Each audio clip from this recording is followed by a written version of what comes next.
Okay, tambala na! At eto na sila, ang nag-iisang masugid na tagahanga ni Nicole Yala, Chris Chuper! Kasama ang nag-iisang die-hard fan ni Chris Chuper, Nicole Yala! Mula sa Mahiwagang Burnay, ang kwento.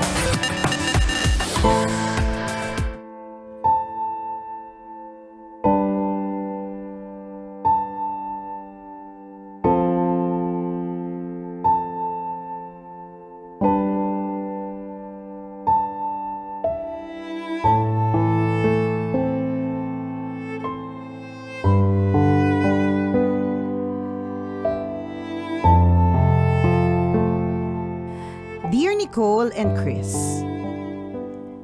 itago nyo na lang ako sa pangalang Lester, tambalanista since 2022, mula dito sa Ilagan, Isabela. Avid listener ninyo ako sa podcast. Kayo ang background ko when I am doing household chores. Paborito ko ang segment ng Mahiwagang Burnay kasi relatable. Sumulat ako to share my story na baka sakaling kapulutan ng aral ng mga listeners ninyo. I was a slow learner during grade school. Nasasabihan nga akong bobo ng kapatid ko kasi naka-0 ako sa isang quiz sa math. That was traumatic. Hindi ako mapatahan sa kaiiyak na nanay ko. Kaya pagdating ng high school, I challenged myself to do better and I was able to get better grades. I took BS Accountancy. Nag-review ako for CPA, but when I took the board exam, hindi ako pumasa. Nagtrabaho ako sa 2 companies for more than 6 years, pero pagkatapos noon, hindi ko na ninais na maging empleyado pa. Nagsimula akong mag-tutor ng high school math sa anak ng kapitbahay namin. Ang sarap sa pakiramdam kapag sinasabi niyang naiintindihan niya ang mga tinuturo ko. Before and during the pandemic, I tutored math online. Hindi madali ang setup pero dahil hangad kong matulungan yung bata na nasa Maynila, I tutored her online from grade 8 to grade 11. It was hard kasi dependent ako sa books niya and minsan, I'd come across lessons na hindi ko naman pinag-aralan dati. Pero the best yung feeling kapag alam kong naituro ko pa din ang maayos at nakakuha siya ng mataas na marka pagkatapos. May mga times pa nga na exempted siya sa finals dahil magaganda na ang scores niya sa quizzes. Sa lahat ng pinagdaanan ko, I have learned 2 things. Una, importante ang patience at determination. Hindi naging madali sa akin ang math in grade school, but there is no reason for me to hate it. Instead, I challenged myself to do better. BS Accountancy pa nga ang tinapos kong kurso at puro numbers yun. Kitang-kita ko din ang kahalagahan ng patience and determination when I tutor. It will be difficult and you will struggle, yes. Pero if you will not give up, matututunan mo din. I think this does not only apply to learning math, but to other areas of our life as well. Pangalawa, success is not defined by your work or the money that you have in your bank account. Tingin ko, kapag masaya ka sa buhay mo, gaano man kasimple yan, successful ka. I chose not to be an employee in some big company. Ang inaasikaso ko ngayon ay yung sari-sari store ng nanay ko na pinatayo namin 25 years ago at yung loading business. On the other hand, I tutor math and accounting. Yun yung gusto kong gawin kaya tingin ko, tagumpay ako sa buhay ko. I am living the life that I like and I am happy. Sa mga kapwa ko tambalanista, never compare yourself to others. Do not allow others to dictate how you should live your life. Huwag kayong magpapaapekto sa mga linyahang, naku, sayang naman. Bakit hindi ka mag-abroad or magtrabaho sa ABC company or mag-asawa na? Marites na marites ako doon. Kuhang-kuha mo yung linya. Kuhang-kuha ko yung tono. Yung tono, pagkakabigkas, the way you delivered it. The role is mine, Direk. Yan. Direk. Perfect. Thank you, Direk. It's yours now. Yes, thank you, Direk. Marites na marites, no? Yung pakailamera. Tsaka effortless. Yung pala desisyon, ganon. Ganon yun. Ganon yung It's tono. so you. Yes. Yung nagdidesisyon para sa iba. Ayan. Tandaan na when you have the freedom to do what you like, nang hindi nakakasakit ng iba, then you are successful. Salamat tambalan sa pagbasa ng aking sulat. More power and may the good Lord bless you even more. Ang inyong tambalanista, Lester.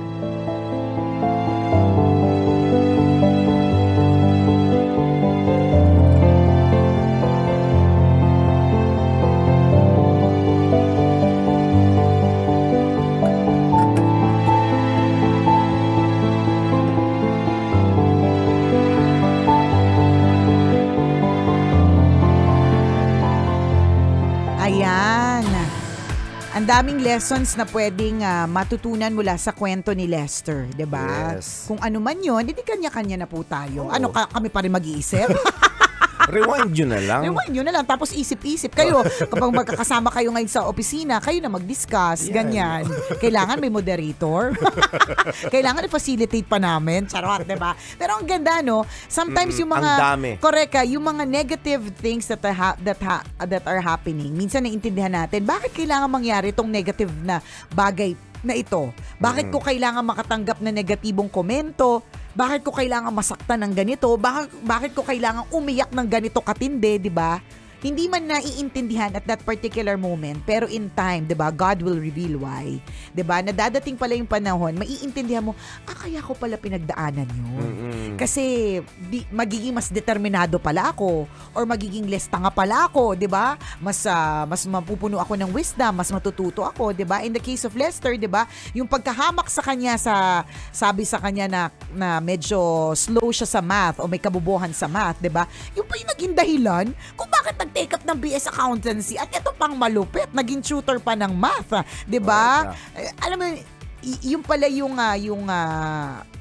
determinasyon na kailangan lang palang itulak ng kaunti para bumangon. At ipakita sa mundo na teka lang, 'di ba? Kaya ko 'to. Totoo 'yun. Ang ganda nung part na 'yun. Ang ganda ng plot twist na 'yun. Yung tinawag mo bobo sa math, 'di ba? Tutor mo na ngayon, 'di ba? 'di ba? Nag-BS accountancy pa na super puro na numbers. Ako partner took up business management. So meron lang ako accountancy na parang ilang subjects of accountancy.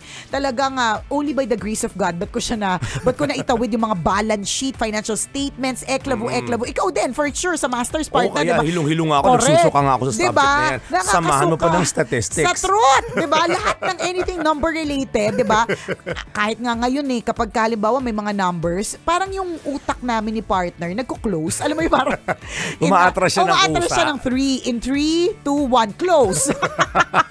Basta may makitang numbers. Pag may numbers na parang, wow, numbers! Oh my gosh, maliban numbers. sa pera. Yes! Kaya-kaya namin i-compute yan. Basta pera, di ba? So, who would have thought na yung taong takot sa numbers o bobo sa numbers, di ba? Ay isang araw, ang kukunin niyang kurso, puro numbers. Pwede siyang, kung talaga nga, hindi okay yan sa math, hindi ako kukuha ng kursong ng kursong related sa math. Kukuha yan ng, konti lang yung math. O pwede bang walang math dun sa course? Di ba? But no. Di ba?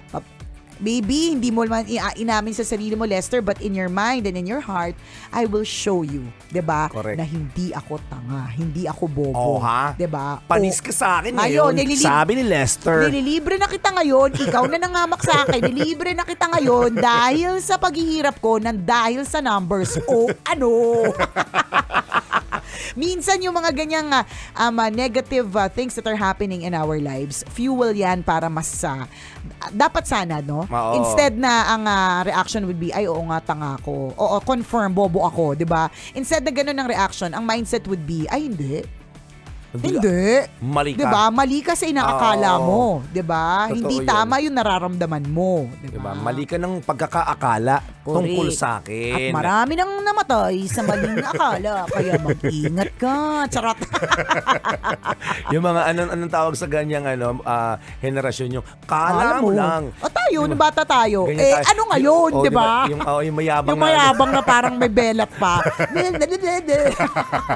Nakakairit namang asar, di ba? Yung ganon. Pero ang ganda ng mga eksena mo, Lester. Nice yun.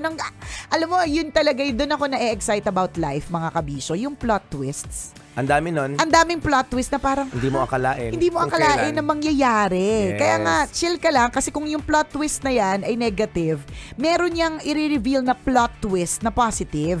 May dadating pala yung twist doon sa dulo. May ganon. Correct ka. Tiwala lang. Magandang itinuturo ni Lester mula sa kanyang kwento, yung perspective na tinatawag, no. POV. Though it's we're but human na matakot sa mga pagkakamali, 'di ba, sa problema, sa mga challenges. Nakakatakot naman talaga 'yan. Totoo. Pero minsan pag titingnan mo pala talaga, no, magkakaroon ka ng appreciation sa mga challenges natin sa buhay. Bakit? Yung sinabi ni partner, it will fuel us up to be motivated. That's one thing. Pero but more so, yung mga problema na dumadating sa atin, yung mga challenges na ibinibigay sa atin, mga kaibigan, may lesson po kasi na itinuturo yan. Those lessons, those mistakes, those challenges will prevent similar situation from happening again. Pwedeng Tagalog. Kasi natuto ka na eh. Hindi ko naintindihan. Ang dami mong English. Ang dami ko na nga binasang English. English ka pa ng English. Alam mo si Lester, hindi siya English major. Mat yung kinuha niya. So Tagalog lang tayo. Hindi ko kayang sabayan yan. Tagalog lang. Ano daw? Iiwasan ka ng pagkakamaling yun na gawin ulit sa susunod. Tama. Diba kasi nagkamali ka na eh. Diba, paano kung hindi ka nagkamali? Hindi mo makukuha yung lesson. Tendency is, magkakaroon ka ulit ng pagkakamali sa mga susunod na pagkakataon. Diba? So pag naintindihan pala natin yung mga failure na ganyan, yung mga challenges na yan, magiging mas maingat tayo eh. Yes. Sa galaw natin, sa decision making natin, at sa kung ano mga bagay na darating sa buhay natin, mas magiging maingat ka na kasi natuto ka na. Alam mo, ang galing-galing talaga natin, partner. Naman. Tapos pag tayo na, yung tunay na buhay, hindi natin ma-apply. Ang galing-galing natin ang plastic naman. natin, partner. Hindi plastic, hipokrita. Kung maka-advise, ang galing-galing talaga. Pag nakikinig ako sa'yo, partner, parang, grabe, ang galing niya. Di ba? Pero tayong dalawa, in real life, pag may mga pagsubok na, hindi nakikita yung goodness. Pero pwede. Yun naman yung sinasabi natin, di ba? I mean, it's but normal na makitaan mo ng negativity lahat. Di ba? Pero pwede mo makitaan ng ano ba yung matututunan ko? Totoo ano yun. ba yung lesson dito? Ano ba yung itinuturo sa akin dito? Yun yung pwede mong balasahin. Yan. Diba, kumbaga sa baraha, nakikita mo lagi yung likod. Diba, yung kulay pula, ano ba? Yung mga black or pula. Pero pag binaligtad mo pala, diba, may sorpresa na naghihintay sa'yo. Oy, ano pala to? 4 spades pala to. 4 flowers pala to. So, ibig sabihin, meron ka panibagong madidiscover. Hindi puro red na nakikita mo pag nakita mo yung nakalatag yung mga baraha. Hindi isang kulay, maraming variation yan. At ang corny ng life kung isang kulay lang. So, yung mga sinasabi nating iba't ibang klase ng kulay, yan yung mga pagsubok. Diba? Yan yung mga plot twist, diba, na sinasabi. Totoo yun, pag binalasa mo pala yung baraha, tapos pag binaligtad mo sila, ang gandang tingnan, di ba? Samot-sari siya. Correct, parang diba? ganun ang buhay. So, Ganyan. change that perspective. Huwag mong titingnan yung baraha sa isa likod lang. Pag binaligtad mo yan, ang daming kwento mong mabubuo. Tsaka paano ka magbabaraha kung nakatalikod lagi, di ba? Munta Tanga lang din. And it's your choice. Choice mo yun. Oo, kung lalaroin mo ang baraha na nakataob. Nakataob lang. Ayoko nang tingnan yung ibang aspeto. Negative na. Hindi pwede naman. Pero munta nga ka nun, di ba? Pero pwede mong tingnan isa-isa. Bubuksan mo isa-isa yung baraha. Ay, pwede pala ito. Maganda pala tong king and correct, di ba? Ganun. Tsaka pwede mong alisin yung mga hindi mo kailangan eh. Yes. Diba? Ganyan. So, ganun ang buhay. It's all a matter of perspective, mga kaibigan. Yun yung tinuturo ni Lester. Ano yung perspective? The definition of success. It's just perspective, Correct, mga kaibigan. Gusto ko din yan, partner. Yung Yes, sinabi niya tungkol sa definition ng success. Hindi mo pwedeng sabihin na successful ang isang taong mayaman. Hindi mo pwedeng, of course, successful sa parte na yun. Kung ang definition niya ng success ay marami siyang pera, edi very good, successful siya. Correct. Pero kung ang definition mo ng success is kahit hindi ka mayaman pero yung heart mo ay puno, masaya ka sa ginagawa mo, sa saktong meron ka, 'di ba? Di successful ka din. Totoo 'Di ba? yun. Iba't iba po tayo ng definition ng success. Wag hahayaan na ibang tao yung mag-define ng success for you. Correct. Ay, hindi ka nakapag-asawa, naku, hindi ka successful. Ay, isa lang ang naging jowa, hindi ka successful. Ay, wala ka Totoo negosyo, yun. hindi ka successful. Walang ganon. Yung masasabihan mo ng ganon, hampasin mo ng ano ba pwede mahampas? Christmas tree ng mall. Para malaki. Marami-rami yun. Sa true. Marami pa nakasabit, Correct. mabibigat din. Oo, para Nako. makuryente na din ang Christmas lights. Pero totoo, 'di ba? Yung definition po ng success ay iba-iba. Correct. It's subjective. Oo, depende sa tao. Depende Oo. sa iyo, depende sa gusto mo, depende sa goal mo. Ano kasi tayo, mga kaibigan, normally yung isip natin ay dictated ng society. Correct. Totoo yan. Kung inaakala ng marami na normal, yun din yung susundin natin. Pero hindi Tama. sa lahat ng pagkakataon ganon. Correct. Diba? So Pero kung ikaw naman ay partner, hindi naman natin i-judge yung diniktahan ng society at gusto nila yon. Ibig Oo. sabihin, kung ang society o ang sinasabi environment, ang Oo. sinasabi ng karamihan dapat maging mayaman para sabihing successful ka. At gusto mong sundin yun, walang Wala masama ding din masama doon. doon. Pautang na lang para hindi ka na talaga masama. para walang issue. Ganon. Para wala kaming masabing kung sa ano. True, oo. Para hindi ka namin siraan, ganyan. Okay din yun. Pero Oo. okay din na hindi kailangan kung ano yung sabihin ng karamihan o ano sabihin ng paligid ay Oo. kung successful ka sa sarili mong sa tingin mo nahanap mo yung pag-ibig sa ibang paraan, hindi successful ka. Hindi Correct. pwedeng diktahan na ay mahirap yung pinakasalan. Oo. Ay, walang kotse yung asawa. Oo, correct, 'di ba? Hindi shala. Hindi ganon. Hindi ka nila pwedeng sabihin hindi ka successful porque wala kang kotse. Tama, Ganon. gano'n. Kasi iba-iba po tayo ng definition ng success. Tama. Salamat sa iyo, Lester, for sharing your story. Sige, pag-uusapan pa to sa podcast. Ayan.